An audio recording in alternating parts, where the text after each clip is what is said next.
ஆண்டவர் தேடுறார். ஏன் தெரியுமா? எனக்கு சப்போர்ட் பண்றதுக்கு எவனாவது இருப்பானா அப்படிதான் தேடுறார். கடைசியில ஒரு முடிவு எடுத்தாரு. என்னுடைய கரமே எனக்கு உதவியாய் மாறிற்று. ஏன்னா ஒருத்தன் கூட எனக்கு சப்போர்ட் பண்றதுக்கு யாருமே. அப்ப ஜெப ஆவியை ஆண்டவர் எதற்கு கொடுக்கிறார் என்றால், இந்த ஜெப ஆவியை வைத்து ஆண்டவரை சந்தோஷப்படுத்த, ஆண்டவரை மகிழ பண்ண, ஆண்டவர் விரும்புகிற காரியத்துக்கெல்லாம் ஜெபிக்க, ஆண்டவர் விரும்புகிற காரியத்துக்கெல்லாம் ஆண்டவருடைய சமூகத்தில் நிற்க யாரை அனுப்புவேன்? யார் எனது காரியமாய் போவா? எவனாவது சுவரை அடைக்கவும் இருப்பானா? சுவரை அடைக்கவும் திறப்பில் நிற்கவும் ஒருவனை தேடினேன், ஒருவனையும் காண.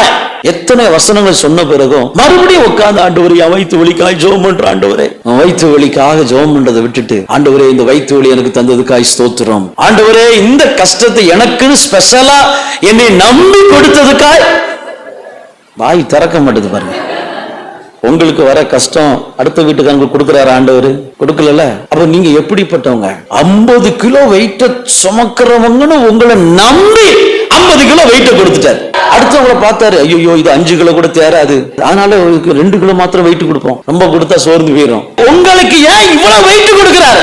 இவ்வளவு அழுத்தம் கொடுக்கிறார், இவ்வளவு பாரம் கொடுக்கிறார் அப்படின்னா உங்க மேல ஒரு பெரிய நம்பிக்கை. நீங்க என்ன செய்யணும்னா அந்த நம்பிக்கையை கேவலப்படுத்துறீங்க. ஏன் தெரியுமா? ஒரே முக்கால அழுதுகிட்டே இருக்கிறது, எனக்கு போய் ஆண்டவர். குழம்பி போகாதீர்கள். நீங்க குழம்பி போகாம இருந்தா 2-3 நாளுக்குள்ள பிரச்சனை முடிஞ்சிடும். குழம்பி போனீங்கன்னா வாழ்நாள் முழுவதும் பிரச்சனை நீண்டுகிட்டே வரும். குழம்பி போகாம இருந்தீங்கன்னா உங்க ஸ்ட்ரென்த் உங்களுடைய இருக்கும், உங்க பேலன் உங்களுடைய இருக்கும், உங்க வல்லமை உங்களுடைய இருக்கும். அந்த குழப்பத்துக்கு ஏதுவான வல்லமை உங்களிடத்திலிருந்து புறப்படும்.